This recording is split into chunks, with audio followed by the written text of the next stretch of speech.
नमस्कार दोस्तों, स्वागत है आपका मेरे साथ देश की बात के अंदर।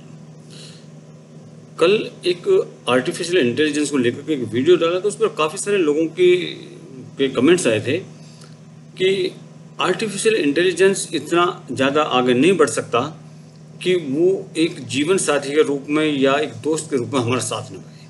तो उसी को लेकर के ये है कि इस एआई से क्या हो सकता है, एआई क्या करेगी। 2005 में शोधकर्ता निक बोस्ट्रोम ने आर्टिफिशियल इंटेलिजेंस के बारे में एक भविष्यवाणी की थी कि 2045 तक एआई इतना आगे निकल जाएगा कि वो इंसानों को भी पीछे छोड़ देगा। हर उस चीज़ में जहां इंसान आगे होगा, एआई उसका विशेषज्ञ बन जाएगा और उससे बेहतर करेगा, इंसान से बेहतर करेगा। इंसान हर क्षेत्र में बहुत पीछे रह जाएगा और एआई इतना ज़्यादा एडवांस हो जाएगा कि वो अपने सारे फैसले खुद लेने लगेगा। आज से सिर्फ 20 साल बाद हम इंसान इस ग्रह पर पहली बार खुद से बेहतर किसी चीज़ से अपना मुकाबला करेंगे। हालांकि ये सारा काम एआई का उन्नत संस्करण आर्टिफिशियल सुपर इंटेलिजेंस करेगा, जो अब तक सोचे गए सभी एआई मॉडल से बिल्कुल अलग और ज़्यादा शक्तिशाली होगा। ये इतना शक्तिशाली होगा कि ये कुछ भी कर सकता है। ये हमारे अंतरिक्ष प्रोजेक्ट को आगे बढ़ाएगा और एलियन से संपर्क भी करेगा, जटिल संकेतों को सुलझाएगा जो हमें स्पेस से मिलते हैं, क्वांटम कंप्यूटर को शक्तिशाली बनाएगा और एक उन्नत यात्रा पर आगे बढ़ेगा। लेकिन क्या आपने कभी सोचा है कि अगर भविष्य में ये उन्नत संस्करण हम इंसानों से टकरा गया तो क्या होगा? क्या ये उन्हें अपना गुलाम बनाकर अपनी मर्जी से इस्तेमाल करेगा, या हम इंसान एक कदम आगे बढ़कर इसके साथ काम करेंगे और धीरे धीरे ग्रही सभ्यता से अंतर तार के सभ्यता के युग में प्रवेश करेंगे। मतलब जो हमारा सोलर सिस्टम है उसके अंदर और जो इंटर सोलर सिस्टम है हमारा, इंटर सोलर सिस्टम जो है उसके उनकी जो सभ्यता है उनमें मिल करके हम प्रवेश करेंगे और साथ में काम करेंगे। तो दोस्तों, अब वीडियो और भी ज़्यादा दिलचस्प होने वाला है, जिसमें आप इन सब बातों को और गहराई से जानेंगे और एआई को बेहतर तरीके से देखेंगे। तो अब आप तैयार हो जाइए और मेरे साथ आइए एआई की रहस्यमय दुनिया में, जो आपके दिमाग को जरूर हैरान कर देगी। तो चलिए शुरू करते हैं अपना सफर। 1950 महान कंप्यूटर वैज्ञानिक एलन ट्यूरिंग ने एक परीक्षण विकसित किया जिसमें मशीन की बुद्धिमत्ता की तुलना मानव बुद्धिमत्ता से की गई।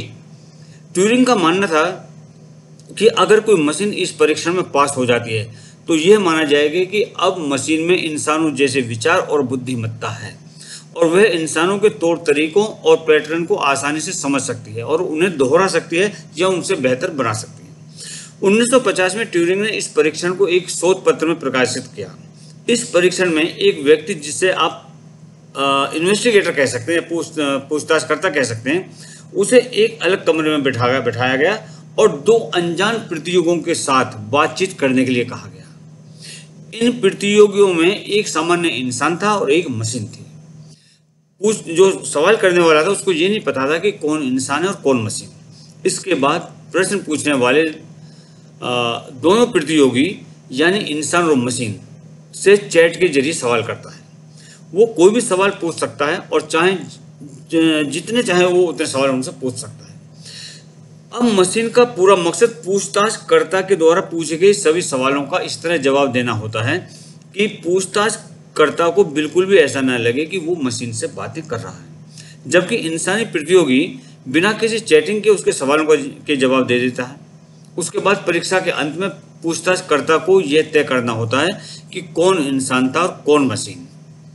अब अगर पूछताछकर्ता ये पहचानने में नाकाम रहता है कि कौन मशीन है और कौन इंसान है, तो यह माना जाता है कि मशीन ने ट्यूरिंग टेस्ट पास कर लिया है। इसका मतलब है कि मशीन ने इंसान जैसी बुद्धि हासिल कर ली है। हालांकि इस प्रश्न में सिर्फ ये देखा जाता है कि मशीन ने कैसे सोचा और कैसे जवाब दिया। अगर जवाब गलत भी हो तो ये बेहद जरूरी है कि वह इंसान जैसा हो। अगर कोई मशीन पूछताछ करने वाले को ये विश्वास दिला दे कि उसके जवाब इंसानों जैसे हैं तो वो इस परीक्षा में पास हो जाती है और फिर उसे इंसानों जैसा बुद्धिमान माना जाता है। अब आप सोच रहे होंगे कि एलन ट्यूरिंग के ज़माने में शायद कोई मशीन और सॉफ्टवेयर इस आसान सी परीक्षा को पास कर पाते, लेकिन 2025 में हर मशीन इसको आसानी से पास कर लेगी। तो दोस्तों, अगर आप ऐसा सोच रहे हैं तो आप बहुत जल्दी कर रहे हैं। यह परीक्षा देखने में तो आसान है, लेकिन आज के हिसाब से इसे बहुत सख्त बनाकर एआई मॉडल्स पर परखा जाता है। अभी तक सिर्फ 2 एआई मॉडल ही परीक्षा के बहुत करीब पहुंच पाए हैं। पहला है चैट जीपीटी और दूसरा है मेटा एआई। हालांकि इसका मतलब यह नहीं है कि वे सर्वश्रेष्ठ बन गए। इन दोनों मॉडलों को पहले ही बताया गया था और आज की तकनीक से खुद को एक लड़का समझने की परीक्षा दी गई थी। अगर उन्हें यह नहीं बताया गया होता तो वे इस परीक्षा में फेल हो जाते। इन दोनों एआई मॉड्यूलों ने ट्यूरिंग परीक्षा जो थी वो कुछ हद तक पास कर ली, लेकिन फिर भी ये साबित नहीं होता कि वो काफ़ी ज़्यादा एडवांस है। वे मानवीय हस्तक्षेप के बिना कुछ नहीं कर सकते। लेकिन chat GPT, Gemini, Meta AI, Grok और आज के सभी एआई मॉडल, ये सभी शुरुआती स्तर पर आते हैं। ज़्यादातर पैटर्न पढ़ते हैं और हमें वो जवाब देते हैं। ज़्यादातर जो वैज्ञानिक हैं वो इस प्रकार के एआई को आर्टिफिशियल नैरो इंटेलिजेंस कहते हैं, क्योंकि यह एक संकीर्ण कार्य के लिए बनाया गया है। यह केवल लेखन, चित्र निर्माण और आपके स्क्रीन पर मौजूद हर चीज़ को पहचान सकता है और ये डेटा का विश्लेषण करके आपको जवाब देता है। मतलब डेटा को एनालाइज करेगा और फिर आपको आंसर देगा। लेकिन ये खुद का कोई सुझाव नहीं दे सकता। ये पहले से ही संग्रहित जो इसका पास डेटा है और जो उपलब्ध जानकारी है उसके आधार पर ही सुझाव देता है। हालांकि ये भी धीरे धीरे विकसित हो रहा है। 5 साल पहले एआई एक उचित वाक्य भी नहीं लिख सकता था, लेकिन आज ये इतना बुद्धिमान हो गया है कि खुद ही नए लेख और कविताएं लिख सकता है और हमारे प्रॉम्प्ट से ड्राइंग भी, पिक्चर भी बना सकता है। तो चूंकि ये 5 साल से यहाँ आए हैं इसलिए ये और बेहतर होते जाएंगे और फिर वे अपनी दूसरी उन्नत श्रेणी के अंदर में चले जाएंगे, जिसे आर्टिफिशियल जनरल इंटेलिजेंस या एजीआई कहते हैं। अब एजीआई वो सब कुछ कर सकेगा जो इंसान करते हैं। इसकी बुद्धिमत्ता जो है, जो इसकी बुद्धि है, वो भी इंसानों जैसी होगी। वो खुद सोचेगा और खुद फैसले लेने लगेगा। ये गहन सोच से लेकर हर तरह के जटिल काम को कर सकेगा। ये आसानी से कर सकेगा। ये दुनिया में बोले जाने वाली कई भाषाओं से में बात कर सकेगा और अपने सिद्धांत ये खुद बना सकेगा। उस समय ये इतना शक्तिशाली होगा कि ये बड़ी से बड़ी कंपनी को भी चलाने की, मैनेज करने की ताकत रखेगा। दूसरा, इसे खुद को बेहतर बनाने के लिए कोडिंग की भी जरूरत नहीं होगी, जो आज करते हैं हम। बिना कोडिंग के ये अपने कई जो वर्जन हैं वो बना सकेगा, जिन्हें अलग अलग काम सौंपे जाएंगे और वो उस क्षेत्र में इंसानों से बेहतर हो जाएंगे। अब आप कल्पना कीजिए कि चैट जीपीटी धीरे धीरे संकीर्ण एआई से एजीआई में बदल जाएगा। यह क्या क्या कर सकता है आप सोच भी नहीं सकते। और इस समय भी ये 1 सेकंड में हजारों शब्द पढ़ सकता है और साथ ही प्रोसेसिंग करते हुए आपको सही उत्तर भी देता है। ओपन एआई धीरे धीरे इसे और बेहतर बना रहा है। एक बार मैं इसे उस स्तर पर ले जाऊं जब यह एआई अपनी त्रुटि, अपनी गलती और अपने रिएक्शन को स्वयं सुधार सकेगा और अपने कई सर्वरों पर लाखों कॉपियां बना सकेगा। इसके अलावा जिस सर्वर पर यह आगे बढ़ चुका है वह अपने कोड से दूसरे सर्वर के एआई को और भी एडवांस बना देगा। इस तरह ये एजीआई की श्रेणी में आ जाएगा और फिर ये सभी कार्य बहुत अच्छी तरह से कर सकेगा जो भी मनुष्य कर सकते हैं। उस समय आप इसे कितना भी जटिल ट्यूरिंग टेस्ट दे दें, ये आसानी से पास हो जाएगा। लेकिन इतना उन्नत होने के बाद भी इसे सुपर इंटेलिजेंस की श्रेणी में आने में कई दशक और लगेंगे। अगर एक बार ये सुपर इंटेलिजेंस बन जाए तब मनुष्यों के लिए कई चुनौतियां पैदा हो जाएंगी। सुपर इंटेलिजेंस एआई का स्तर ईश्वर के बराबर होगा, यानी ईश्वर के जैसा होगा। ये सब कुछ सोच सकेगा। अगर आप इसे कोई काम देंगे तो ये उस काम के लिए लाखों संभावनाएं ढूंढ करके सबसे अच्छा रास्ता दिखाएगा। ये सभी धार्मिक ग्रंथों, शोध पत्रों और हर संस्कृति और यहाँ तक कि मानवीय भावनाओं को भी आसानी से समझ सकेगा। ये धरती पर किसी भी इंसान से बात कर सकेगा। आप कभी भी पहचान नहीं पाएंगे कि जिससे आपने बात की वो एआई था या कोई और बुद्धिमान व्यक्ति। हालांकि सुपर इंटेलिजेंस का कोई पैमाना नहीं होता। हम बस इतना जानते हैं कि जब इसे इंसानों से कई गुना बेहतर बना दिया जाएगा और इसका हर नया वर्जन पहले से कहीं अधिक शक्तिशाली होगा और ये हमारे पैरेलल या हमसे आगे चलने लगेगा, तब हम समझेंगे कि एआई अब सामान्य बुद्धिमत्ता से कई गुना आगे सुपर इंटेलिजेंस की तरफ बढ़ चुका है। अब अगर इसे इंसानों के अनुकूल नहीं बनाया गया तो ये अपग्रेड होते हुए अपनी चेतना से काम करेगा।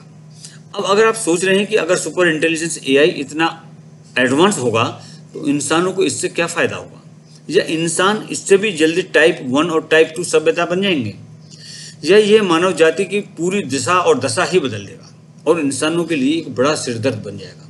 अगर ये लगातार विकसित होता रहा तो इसकी क्या कोई सीमा होगी? तो आइए इस पर भी एक नज़र डालते हैं। सोचिए कि आप एक ऐसे व्यक्ति को देखते हैं जो आपसे हजारों गुना तेज कैलकुलेशन करता है, लाखों किताबें याद कर सकता है और फिर जब आप चाहें आपके दिमाग को एडवांस कर सकता है। इस तरह वो हमेशा आपसे आगे रहेगा और अपने कई क्लोन बनाकर खुद को और भी बेहतर बनाएगा। क्या आप किसी भी तरह से उस आदमी का मुकाबला कर पाएंगे? वो आपके हर कदम का भविष्य बता सकता है कि इस स्टेप के बाद ये होगा। ये एक ऐसा एआई है जिसके बारे में कोई नहीं जानता कि ये कितना आगे तक जाए, और ये भी पॉसिबल है कि अगर इसे पृथ्वी पर किसी समस्या का समाधान करने के लिए दिया जाए तो ये उस समस्या के लिए जिम्मेदार बन सकता है और मनुष्यों को भी नुकसान पहुंचा सकता है। इसके अलावा ये पूरी सरकार खुद चला सकता है, ये पूरे देश का मैनेजमेंट कर सकता है और इतना शक्तिशाली हो सकता है कि पृथ्वी पर रहने वाले 8 अरब लोगों के बारे में सब कुछ जान सके और उन पर अपनी नज़र भी रख सके। यह मानव जाति के जितने भी रहस्य हैं और इतिहास हैं उनको जान सकता है। लेकिन अगर हम आर्टिफिशियल सुपर इंटेलिजेंस के इन खतरों को पहले से ही जान लें और उसे सिर्फ अपने साथ काम करने के लिए तैयार कर लें तो मानव जाति बहुत तेजी से आगे बढ़ेगी। सोचिए, इसकी मदद से हम अंतरिक्ष में कोई भी मिशन शुरू करने से पहले ये अनुमान लगा पाएंगे कि अंतरिक्ष में मिशन हमारा कैसा जाएगा और वहां पहुंचा कैसे जा सकता है। धीरे धीरे इसकी मदद से एलियन सभ्यताएं कई ग्रहों पर बस जाएंगी और सिर्फ 1000 सालों में वह टाइप 2 सभ्यता बन जाएगी और सौर मंडल के सभी तारों पर और उसके आसपास अपना स्पेस स्टेशन बना सकेगी। ये सभी स्टेशन इस एआई से जुड़े होंगे जो किसी भी समस्या को अपने आप समाधान कर लेगा। वैसे ये कहना मुश्किल है कि एआई कब एएसआई में बदलेगा, लेकिन वैज्ञानिकों का मानना है कि 20 सालों में हम इसे अपने आसपास देख सकेंगे और उस समय पहली बार लोगों को पता चलेगा कि अब वे जो कुछ भी करते हैं और जो सोचते हैं वो एक एआई सिस्टम पहले से ही जानता है। हर क्षेत्र में माहिर और पूरी कंपनी से लेकर किसी देश की सरकार तक चलाने में माहिर है। मुझे नहीं पता कि अगले 20 सालों में क्या होगा। मुझे उम्मीद है कि जो लोग इसे विकसित करते हुए इसे हमेशा इंसानों के हिसाब से बनाएं और पूरी अर्थव्यवस्था का ध्यान रखें, तभी सब कुछ सुचारू रूप से चलेगा और हम एआई को एक दोस्त की तरह देख पाएंगे। इस वीडियो के लिए बस इतना ही। यहाँ हमने एआई के उन्नत संस्करण के बारे में बात की, एडवांस वर्जन के बारे में बात की और ये समझा है कि एक बार आपको ये सुपर इंटेलिजेंस मिल जाए तो ये वो सब कुछ कर सकता है जिसकी हम कल्पना भी नहीं कर सकते। हमें भी इसके साथ विकसित होना होगा, इसके अनुसार ही हमको अपने आप को एडवांस करना होगा और इसे अपने लिए इस्तेमाल करना होगा, तभी हम लोग आगे बढ़ सकते हैं, बढ़ पाएंगे और एआई के साथ आसानी से रह पाएंगे। भविष्य में अगर इंसान और एआई साथ मिलकर आगे बढ़ते हैं तो हम तेजी से एक उन्नत सभ्यता बन सकते हैं और कई ग्रहों पर राज भी कर सकते हैं। हमें बस एक बात ध्यान रखनी है कि कोई भी नई तकनीक अगर आए, अगर इंसान अपना दिमाग मजबूत और एकाग्र रखे तो वह हमेशा उससे आगे रहेगा। तो दोस्तों, अगर आपको वीडियो पसंद आया है और कुछ जानने को मिला है तो कमेंट जरूर करें, अपना प्यार दें, चैनल को सब्सक्राइब करें, लाइक करें और शेयर करें। जय हिंद, जय भारत, जय श्री राम।